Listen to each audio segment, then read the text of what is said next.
Hey everybody, welcome back to day 4 of the War of the Spark limited set review on the Mana Leek. I'm John as always, and today we're going to take a look at all of the red cards. Of course, make sure you've gone back and watched white, blue, and black so that you know those cards, but white specifically so you can get all of the various disclaimers about this set review, most important of which is this is a limited set review. We're talking about draft primarily.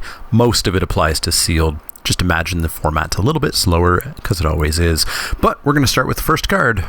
On-Crop Invader. On-Crop Invader is 2 and a red for a creature, zombie, minotaur, warrior at common. It's a 2/2. As long as it's your turn, On-Crop Invader has first strike. Pay 1 generic mana and sacrifice another creature. On-Crop Invader gets +2/+0 until end of turn.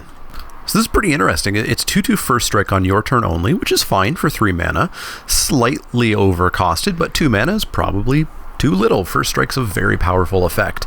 The activated ability will make blocking a bit of a nightmare for your opponent. Blocking this is just gonna suck, because you know that if your opponent really wants whatever you're blocking with to be dead, they could sack whatever they got. This is probably a totally fine card that I think is very much a strong C+. It might play out like a B-, but I'm going to keep it at a C+ for now. You just always play the first copy of this card. You maybe even play the second copy. And there is definitely the possibility of a black-red sacrifice deck in this format. So this is going to be an all-star there. You know what? Screw it. Let's go for a B- on Crop Invader. I think this is just going to be a real good aggressive card. If you've got an opponent who's playing all the Planeswalkers and all the colors and all of the extraordinarily bad but plentiful fixing in this format, you'll crush them with this card. B- for On-Crop Invader. Blind Blast is up next. Blind Blast is 2 and a red for an instant at common. Blind Blast deals 1 damage to target creature. That creature can't block this turn, and you get to draw a card. Just not what I'm looking for. 3 mana for a single target can't block effect. That's not good enough at all. 3 mana to kill an X1, that's not good enough at all. 3 mana to draw a card is not good enough at all. I don't like any of these parts by themselves, and put together, they're still not worth a card. They're not worth 3 mana. I never want to play this card ever. I've got it at a D-. It's just a bad card. Up next is Bolt Bend. Bolt Bend is 3 and a red for an instant at common. This spell costs 3 less to cast if you control a creature with power 4 or greater. Change the target of target spell or ability with a single target. Absolutely not. I have super duper no interest in this card. I have to have this card in my hand. I have to have the mana up, 4 mana or 1 if I do have Ferocious online. And I have to have that all at the exact moment that my opponent happens to have probably removal or some sort of super relevant spell. We've seen this effect before. We've seen this effect for like 2 mana, and it's never, ever been good. This is a card that players will think makes them really clever, and they'll think up these convoluted scenarios where this is good, and there's just so many steps to get to that scenario where if one of those steps doesn't work, this card is dead or extraordinarily irrelevant or just bad. This is an F-. This card is way too narrow, and it is unplayable. You should literally never play this card. You will win way more Magic if you never put this card in your deck. F- for Bolt Bend. Up next is Bond of Passion. Bond of Passion is 4 red for a sorcery at uncommon. Gain control of target creature until end of turn. Untap that creature. It gains haste until end of turn. Bond of Passion deals 2 damage to any other target. Not a big fan. Not a big fan. I'm not a huge fan of active treason or threaten effects. In general, they have a place. They absolutely have a place. One of those places is an aggressive deck that just wants a way to get in extra damage while also taking out a blocker. And it's okay there. The other place it has is if a sacrifice deck exists in the format, which this one does. But this is 6 mana, which is way too much mana. You are overpaying this by double just to get a shock online, which is of no interest to me. A 6 mana sorcery speed spell like this does not go into the aggro deck, which wants an active treason effect sometimes, and it barely goes into the sacrifice deck. Like, you're spending your turn to cast this card, basically always. I just don't think this is very good. I've got it at like a D. It's just way, way, way, way too expensive. D for Bond of Passion. Burning Prophet is up next. Burning Prophet is 1 and a red for a creature human wizard at common. She's a 1/3. Whenever you cast a non-creature spell, Burning Prophet gets +1/+0 until end of turn. Then scry 1. Yeah, blue-red spells is a supported thing in this format, much more than it's been in the past couple of years, I would say. She's not a gutter snipe. Getting +1/+0 now and then probably doesn't still make her a terribly relevant card, but the scry is very nice. I do like putting scry on every single non-creature spell I cast, and assuming that you are playing a bunch of non-creature spells, you are in that blue-red spells deck, and they're mildly cheapish. Well, she might be a 3/3, which makes her suddenly very relevant. So I think this is like a totally fine C+ in the blue-red spells deck. I don't know if it goes up to the B- range, but if you are not blue-red spells, if you are an average deck, just that happens to be playing some non-creature spells, I think this drops down to like the C, maybe even C- range. So like C- to C+, depending on what deck you're in for Burning Prophet. Chain Whip Cyclops is up next. Chain Whip Cyclops is 4 and a red for a creature Cyclops Warrior at common. It's a 4/4. Pay 3 and a red. Target creature can't block this turn. I'm not a huge fan of this. A 4/4 for 5 hurts. You're definitely overpaying for that. You're not getting trample. You're not getting literally anything until you put more mana into this. So at 9 mana, we have played a 4/4 and made one creature unable to block for a turn. Not really a fan of this. I think the ideal place for this would be like a red-green stompy deck where you are hoping to get through a very big creature. But again, this only really works if your opponent has one creature that you're turning off, or, you know, it's helpful if you're turning off a Death Toucher, for example, or perhaps a flyer to let a flyer through. But I think there's just way, way, way too much mana going into this thing to make it even relatively decent. So I think it's like a C-. I'm not going out of my way to play it. It's not that overcosted, so like if you need a creature here you go, but C- for Chain Whip Cyclops. It's just too much to be a good card. Our first red walker is up next. Chandra, Fire Artisan. Chandra is 2 red for a legendary Planeswalker Chandra. At rare, she starts with 4 loyalty counters. Her passive ability, I realize I've been saying static ability, passive ability is more correct because static ability already means something. Whenever 1 or more loyalty counters are removed from Chandra Fire Artisan, which is going to be when you take them off or when she's dealt damage, she deals that much damage to target opponent or Planeswalker. +1, exile the top card of your library. You may play it this turn. -7, exile the top 7 cards of your library. You may play them this turn. She's decent. She's pretty darn good. Pseudo card draw is always nice, and dealing damage by getting attacked is nice as well, or by taking off those 7 counters. If this was all Chandra said, I think she'd still be a relatively fine card for 4 mana. But if we can get her to 8 loyalty and -7 her, sort of drawing 7 cards, if you can play them, but also dealing 7 damage is going to be huge, and having her live. And I mean, you may get her to 7 and just be able to kill your opponent with her by -7ing. She just seems like a super solid walker. If we want to go back to some people's responses to my rating on Jace, which was too low, but I still don't think is a good card. Chandra draws you cards and kills your opponent.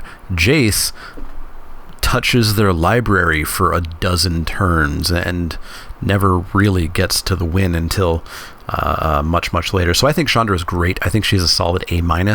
I'm never ever not going to play her, and I doubt I'd ever not first pick her. I think she's great. A- for Chandra Fire Artisan. Up next is Chandra's Pyrohelix. Chandra's Pyrohelix is 1 and a red for an instant at common. Chandra's Pyrohelix deals 2 damage divided as you choose among 1 or 2 targets. It's a reprint from Kaladesh, also known as Twin Bolt before that, from Khans of Tarkir, Dragons of Tarkir.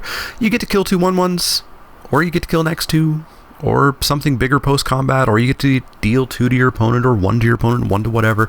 Very, very, very versatile, very solid. It's only 2 damage, so it's probably never going to be the first pick in the pack, unless the pack is really bad, but it's a card that you're always happy to have the first, probably second, maybe even third copy of. Chandra's Pyrohelix, I love it. It's a B-. It's no higher than a B-, and it's probably even kind of a weak B-, but a B- nonetheless for Chandra's Pyrohelix.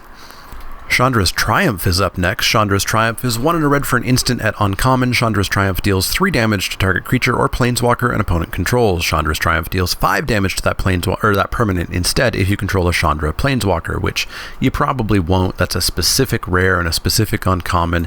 Now and then, if you draft a lot, you might pull this together, but realistically, along with all these other Triumphs, especially Gideon and Liliana's, you're never doing it. So basically this is 2 mana for an instant speed, 3 damage to target creature.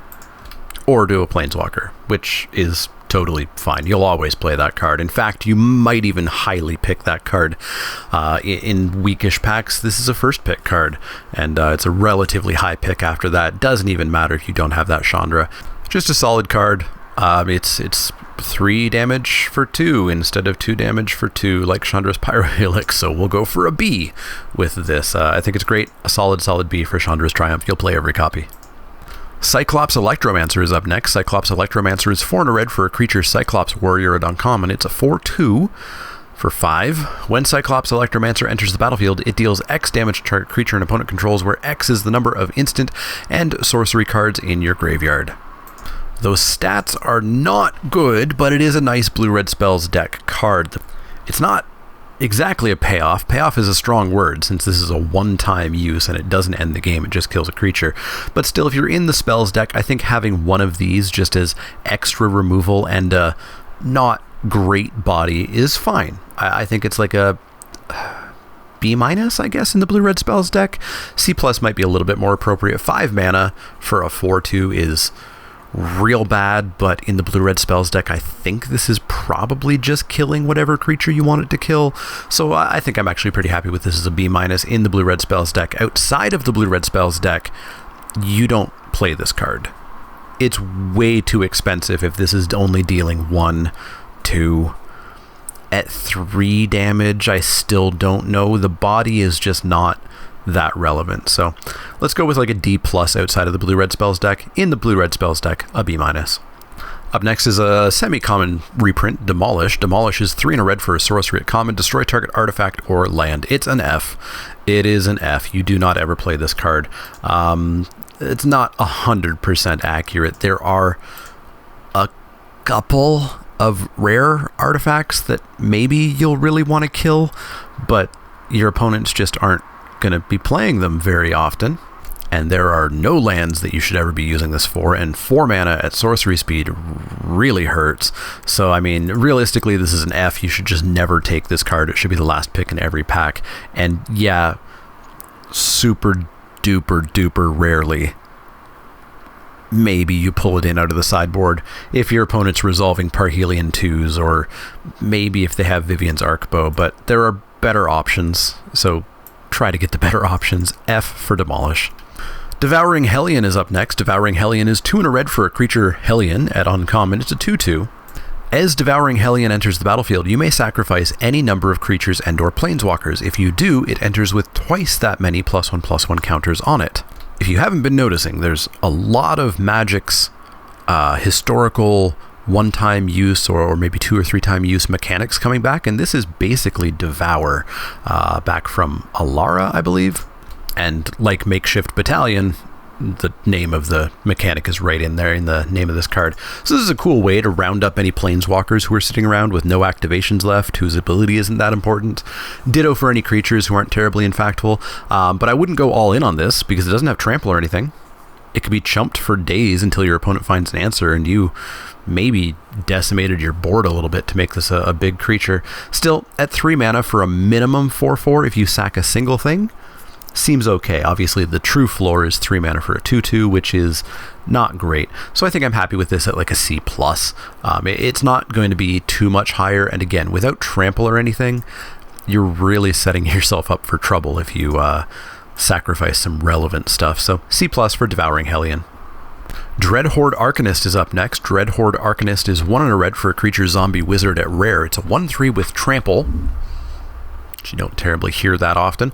Whenever Dreadhorde Arcanist attacks, you may cast target instant or sorcery card with CMC cost less than or equal to Dreadhorde Arcanist's power from your graveyard without paying its mana cost. If that card would be put into your graveyard this turn, exile it instead. I don't think I like this for limited. There are no auras in this set. There's no auras. There's one aura. There's no auras that give power and toughness. So you're not getting this bigger power that way. The only way you're getting this bigger power is with counters. And none of the red decks are really the counter deck. Sure, red-white has some white cards that might put a counter on this, but even then you have to put multiple counters on this and or put counters on this and then spend multiple times proliferating it to even begin to get back slightly relevant instants and sorceries from your graveyard. So I just don't think this is any good. Because again, if you spend multiple cards getting counters on this and proliferating and building it up, and then your opponent goes boop, it's dead, because clearly you're trying to get some value out of this, then you're just going to get like 2 for 1, 3 for 1, 4 for 1. You might have some extra value some other way, but yeah, I don't think this is a good card. I think this is a card that people are going to read. People are going to get very pie in the sky about and have grand plans of doing crazy stuff with this, and I think they're going to be super disappointed. I'm kind of reminded of, I guess, basically every other card that was like this, right? Not Prophetic Flame Speaker, although that's similar in that it read really good and actually didn't play that good in limited.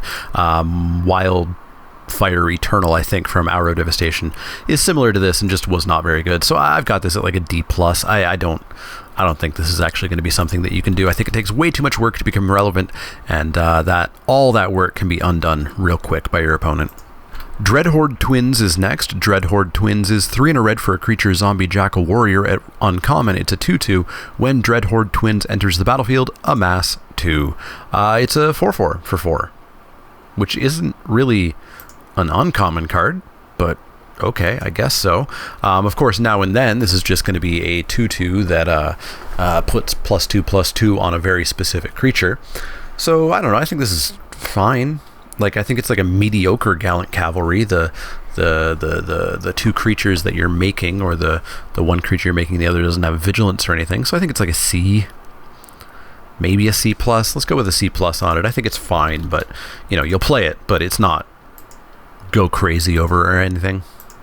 The red Finale is up next. Finale of Promise. Finale of Promise is X red for a sorcery at Mythic. You may cast up to 1 target instant card and or up to 1 target sorcery card from your graveyard, each with converted mana cost X or less without paying their mana costs. If a card cast this way would be put into your graveyard this turn, exile it instead. And then there's some flavor text. The flavor text says if X is 10 or more, it won't be. Copy each of those spells twice. You may choose new targets for those copies. No. I don't think this is any good. I could be wrong. Maybe in the blue-red spells deck, you'll just always have really relevant targets and payoffs to get a couple of extra spells, plus this one counts as a spell. Realistically, this is, again, never X equals 10 in limited. It's just not happening, yada, yada, yada. And the spells in your graveyard need to be relevant, and one has to be an instant and one has to be a sorcery, or else you're only casting one of them. So this is only really online if you've already drawn and cast relevant spells that are also relevant later in the game. And there's just a whole lot of ifs there for me to be really happy with this. I'm going to start really low on this, like I think just D-. This is exactly the type of inconsistent card that I don't want to play. If you've not played any instants and sorceries, this card is dead. It's unplayable. And if the instants and or sorceries in your graveyard aren't relevant, this is, again, an unplayable card. A 2/2 for 2 would do more than this card does. So I've got this at a D-. I just do not think that it's very good at all. I'm going to start out definitely not playing it. D- for Finale of Promise. Goblin Assailant is up next. Goblin Assailant is 1 and a red for a creature goblin warrior at common. It's a 2/2 with flavor text. Yeah, it's a bear. It wasn't that long ago. Go on a history lesson here. Khans of Tarkir had a 2/2 for 2 in red. It was something we barely ever saw, and of course it had a downside. It dealt damage to you when it entered the battlefield. Now red gets no downside bears, while other colors are all getting bears with upsides as the norm. This traditionally would have been a C. Totally fine card, play it whenever you need a creature and feel fine.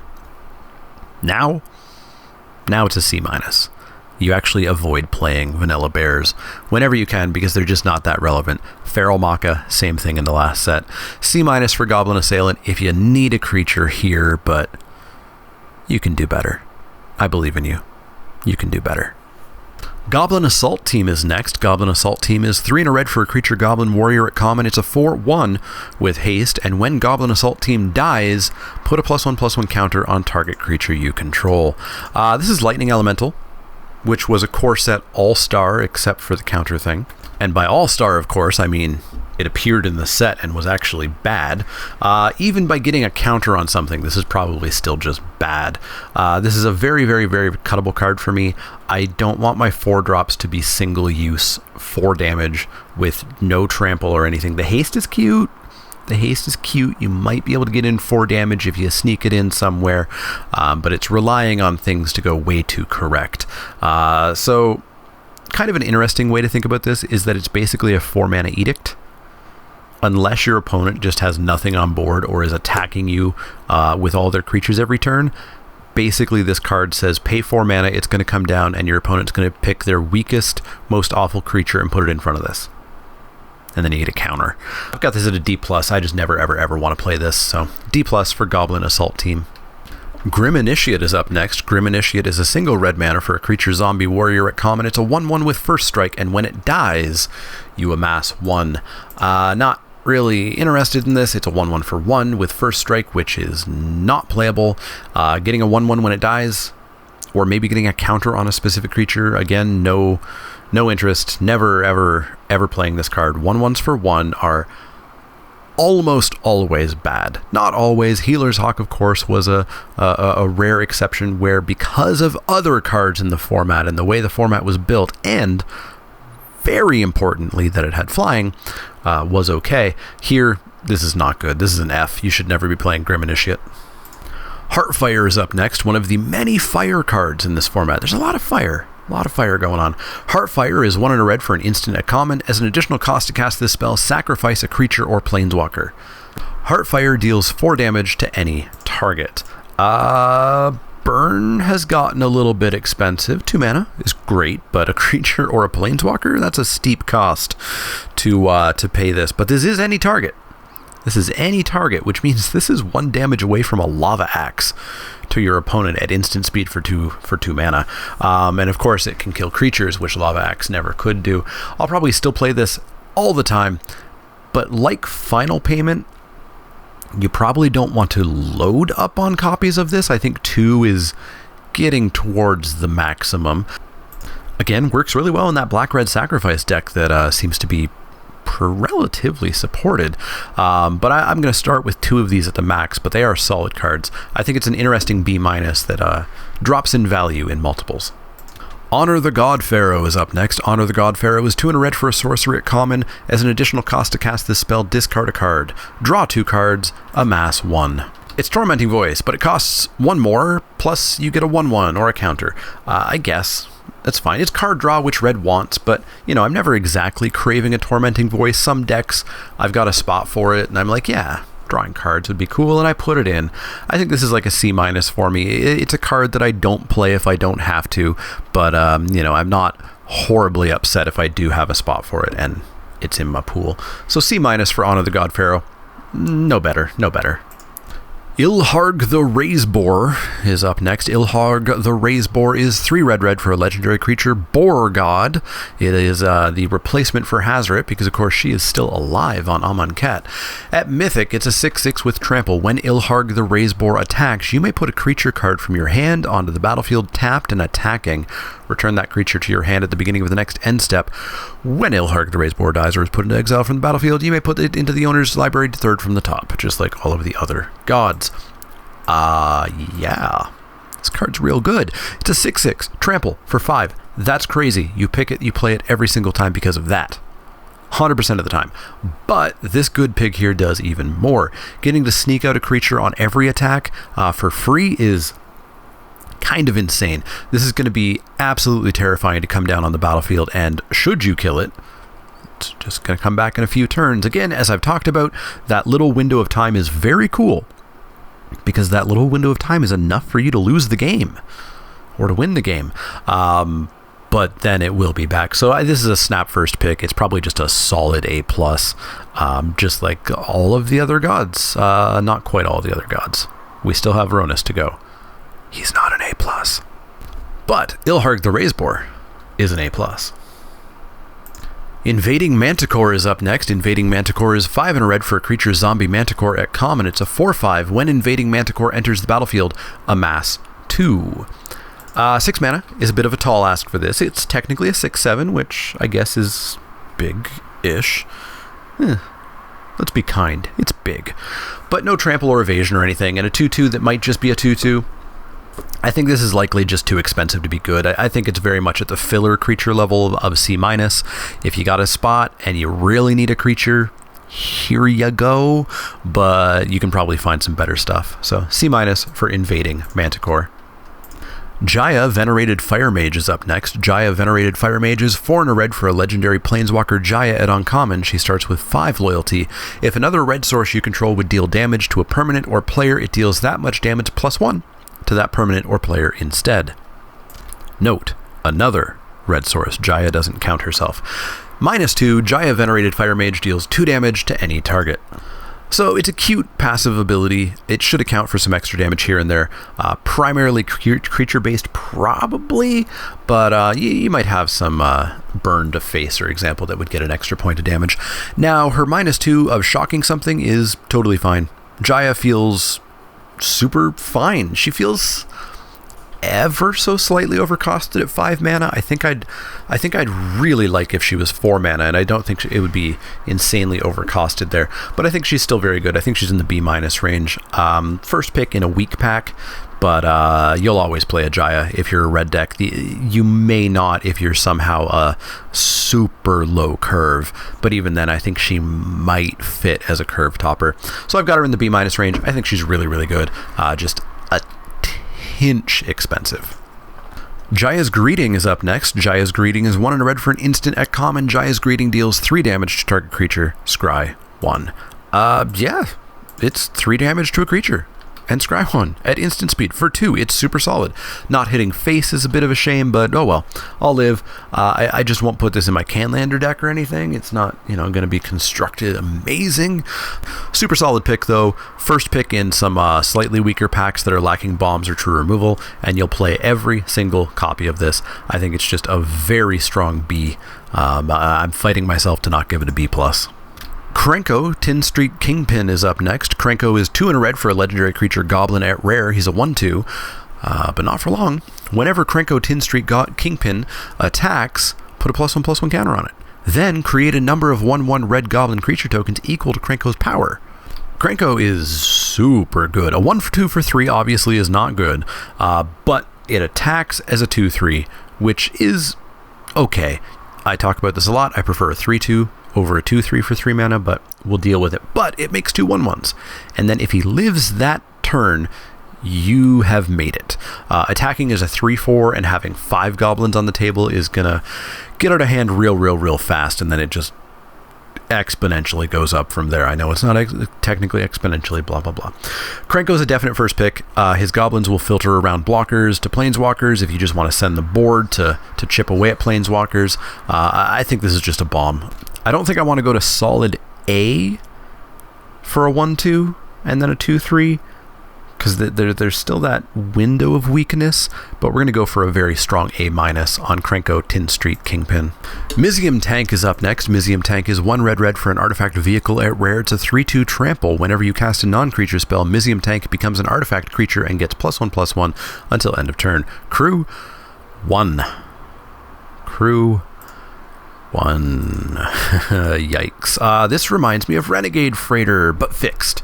Fixed a million times over. It's rare, so you're not going to see multiples of it, unlike the common one. It's not colorless, so only red decks get to play it. But if you're red and you have it, a 3/2 trample for 3 that dodges sorcery speed removal is pretty okay. Turning it on by casting a spell, and it's literally Renegade Freighter, a 4/3 trample. This is a solid card that I think is probably just like a straight B-, maybe just a straight B, especially in the blue-red spells deck where you're turning it on just using spells, not even having to tap a creature. But I'm not going to go any higher than a B. This is not Renegade Freighter. It's a very fixed version of it, and it turns out a very fixed version is still a B. Nahiri's Stoneblades is up next. Nahiri's Stoneblades is 1 and a red for an instant at common. Up to 2 target creatures get +2/+0 until end of turn. You know me, I like my red combat tricks if they give me first strike. No first strike knocks this down because this isn't a save my creature kind of trick. It's a purely make a trade or do more damage trick, which has its place, of course. And giving it to 2 creatures almost makes this like a mini trumpet blast. It's an okay combat trick, but it's one that I think you can very regularly and probably should regularly cut in a number of your red decks, especially if you have better spells. So I'm going to put it at a C. C- might even be a little bit more appropriate, but let's give it a C for Nahiri's Stoneblades. Neheb Dreadhorde Champion is up next. Neheb is 2 red for a legendary creature zombie minotaur warrior at rare with hilariously small type line text there. It's a 5/4 with trample. When Neheb Dreadhorde Champion deals combat damage to a player or planeswalker, you may discard any number of cards. If you do, draw that many cards and add that much red mana. Until end of turn, you don't lose this mana as steps and phases end. It's a 5/4 trample for 4. That's already totally solid and playable, like C+, right there. Maybe even a B-. Getting to pitch some cards, draw some new ones, and have some extra mana kicking around, that's super good. This just seems like a solid B+. Now, odds are, when you begin to attack with Neheb, turn 5 or later, you're not really throwing away like 4 or 5 cards and getting a bunch of mana and new cards. You're probably throwing away 1, maybe 2, but that's still super good value. So I think this is fine. I think it's a super solid first pick. It's a first pick in probably just every pack. So B+ for Neheb Dreadhorde Champion. Raging Crunch is up next. Raging Crunch is 2 and a red for a creature beast at common. It's a 4/3. Raging Crunch can't attack alone, but it can block alone. This seems fine. A 4/3 for 3 is obviously undercosted, so we have what these days is rare. We have a downside. However, even as downside has been upsided, it can block. Back in the old days, and the old days being not that many sets ago, this would have also been unable to block alone, but this still can. This just seems totally fine, like another solid C. It might go up to a C+. Obviously, if you're in an aggro deck and you're attacking every turn, there's no downside on this card. So I think it's probably actually just a C+. So let's go C+ on Raging Crunch. If you are not attacking like regularly with all your creatures, this is a little bit lower, but C+ for Raging Crunch. Samet Sprint is up next. Samet Sprint is a single red mana for an instant at common. Target creature gets +2/+1 and gains haste until end of turn. Scry 1. No first strike, not a terribly relevant toughness boost. This is one of the lower tier combat tricks that might save your creature, but more often will just be used to trade, just like Nahiri's Stoneblade. The Scry keeps it still playable, but this is not Storm Strike or Sure Strike. The haste is cute and might end some games out of nowhere, but it's typically much less applicable than you think. So C- for Samet Sprint. Up next is Sarkhan the Masterlist. Sarkhan is 3 red for a legendary planeswalker. Sarkhan at rare, he starts with 5 loyalty. Whenever a creature attacks you or a planeswalker you control, each dragon you control deals 1 damage to that creature. +1, until end of turn, each planeswalker you control, which includes himself, becomes a 4/4 red dragon creature and gains flying. -3, create a 4/4 red dragon creature token with flying. A 5 mana 4/4 flyer is fine, which is what Sarkhan is if you play him, -3 and then do nothing. But if Sarkhan doesn't just die, the next turn you have 8 power worth of flyers in the sky by +1ing him. That alone is going to end some games. Plus the cool little ability of the dragon's pinging if you do happen to get attacked. And yeah, Sarkhan just seems super strong, like slam first pick. Probably just A+ strong. If he survives the turn that you're attacking for 8 in the air, the game's got to be almost over, because at that point you're gonna have dealt 16 by the next turn. So yeah, super strong. A+ for Sarkhan the Masterless. You never ever should pass this card. Sarkhan's Catharsis is up next. Sarkhan's Catharsis involves burning everything with your dragon hands. 4 and a red for an instant at common. Sarkhan's Catharsis deals 5 damage to target player or planeswalker. Yeah, get wrecked, Lava Axe. This card is strictly better. It's Lava Axe, except it's instant speed, with no difference in mana cost, and it's still super mediocre. If you're a super aggro deck and this is your curve topper and you're dealing a quick 15 damage, then here you go, just like Lava Axe. The upside, of course, being that you could instant speed this. And then, of course, if you do have a Planeswalker that you really need to kill, well, here's your option as well. And I think we've talked about this already, but I may as well talk about it again. This is the Planeswalker set. You're going to see Planeswalkers way more commonly than you ever did before. That being said, the majority of the Planeswalkers you're going to see are uncommons. And as we've seen, a lot of the uncommon Planeswalkers are fine, but not great. Some of them I don't even want to put in my main deck. And the vast majority of the uncommon walkers come down, immediately barf out 50% of their value, because they typically only have a couple of activations, and then they might activate one more time, and then they have what is typically a mildly relevant passive ability or a pointless, useless passive ability. So you're not really going to be wanting to kill Planeswalkers left and right. They're actually going to be, while good, totally irrelevant to you after they've barfed out their value over the course of a turn and a half. So don't go jamming your deck full of Planeswalker removal cards. It's not going to be worthwhile. Because the majority of the walkers are going to be uncommon, and because some of them are unplayable or sideboard only or niche build around walkers, the average deck I predict is going to have about 2. And if you have 2 copies of a card in your deck, you typically barely get through half your deck in a game, which means I think your default state is that your opponent might have 1 walker on the table. So there's no point of playing bad or mediocre Planeswalker removal just because there might be a target, because remember, that target's probably irrelevant after the first turn or 2 that it's been down. So keep that in mind about this whole set.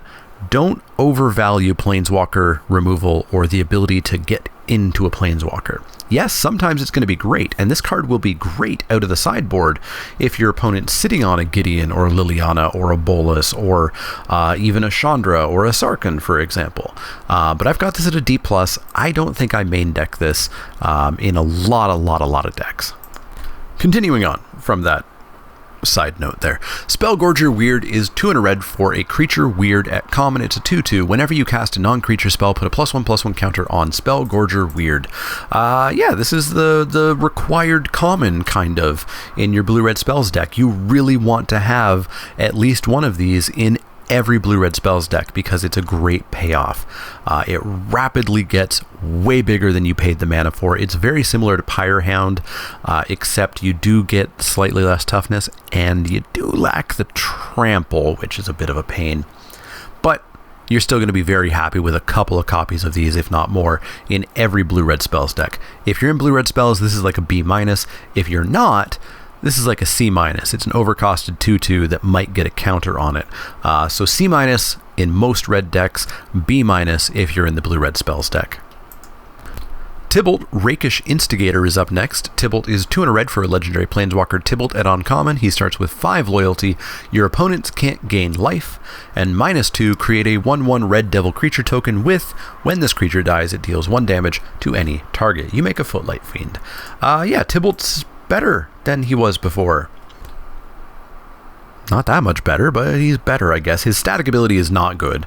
There's no point to this static ability. It's going to be super duper rare that it's actually relevant. Tibalt's minus ability is just making a pair of Footlight Fiends, which I guess for 3 mana is okay. Like, I would much just rather pay 2 mana for the pair of them. But you know, I think Tibalt's okay. If you've got a spot, I think you play him, and I think you play better cards over him if you can. I think he's the definition of a C. He's not bad. He's just Tibalt. C for Tibalt, Rakish Instigator. Tibalt's Rager is our second last card. Tibalt's Rager is, I guess, Friday night at 7 o'clock. Bring your own beer. Tibalt's Rager is 1 and a red for a creature devil at uncommon. It's a 1/2. When Tibalt's Rager dies, it deals 1 damage to any target. Pay 1 and a red. Tibalt's Rager gets +2/+0 until end of turn. Tipple's Rager is not great. A 1/2 for 2 is not my jam. Giving it +2/+0 for 2 is fine, and it kind of hits like a 2/2 if it's blocked and dies. Lacking Trample or Menace or something, I think just keeps this at filler level C for me. You play it if you have a spot, and you don't if you don't. It's not good, but you'll put it in. In fact, actually, I think it's a C- because you have to pump mana into this to make it relevant. C- for Tipple's Rager. Our final card for red is Turret Ogre. Turret Ogre is 3 in a red for Creature Ogre Warrior at common. It's a 4/3 with Reach. When Turret Ogre enters the battlefield, if you control another creature with power 4 or greater, Turret Ogre deals 2 damage to each opponent. Seems okay. A 4/3 for 4 is fine-ish. You'd prefer a 4/4, obviously. But if you do have other big creatures, or you've put counters on them, or proliferated them up, or amassed them up, or etc., getting in for an extra 2 point of damage right away is gravy. And it's better than vegetable gravy. It's like mushroom gravy. Mushroom gravy is pretty good. This is just a totally okay C, I think, in every red deck. Play it, don't, all up to the power of your cards. But if you are like red-green beef, then it's like a C+ auto include. It's not amazing, but solid. So C+, depends on if you are triggering this or not. So that's going to wrap it up for red. Red, it's a down step from black, but black was just insane. I'm very happy that both rare walkers, I think, are very good in red. And of course, we have an A+ god, just like every color, except for the one that we'll look at tomorrow. And yeah, red looks really fun. I'm very happy to play this. I think red has the potential to be fun police as well, where you can just get free wins because your opponents are going to be messing around with Planeswalkers way too much. So yeah, let me know what cards you're excited about in red, what cards you agree with, disagree with, etc. in the comments down below. As always, if you have any questions, comments, or suggestions, you can find me on Facebook, Twitch, and Twitter at The Mana Leek. You can find me at patreon.com/ManaLeek if you want to become a backer there, work your way towards earning a Mana Leek playmat, or get your name in for the weekly Crack-a-Pack to win the actual cards out of the packs that I open each week, or just to help out the channel. That's awesome as well. If you want to help out the channel in other ways, you can go to inkedgaming.com and use the promo code ManaLeek10, all one word, 10 is the number, to get 10% off your order, or you could just click the thumbs up button or click subscribe if you want to see more. Remember, Tuesday, April 23rd at 10 a.m. Eastern, I'm going to be over on twitch.tv/TheManaLeek playing War of the Spark Sealed for like 8 hours? 6 hours? I don't remember how long I'm going to be doing it, because Wizards has invited me to an early access streamer event and given me an account with a whole bunch of gems to play Sealed, so check that out. And if you do have questions, comments, or suggestions, let me know. Otherwise, I'll see y'all next time.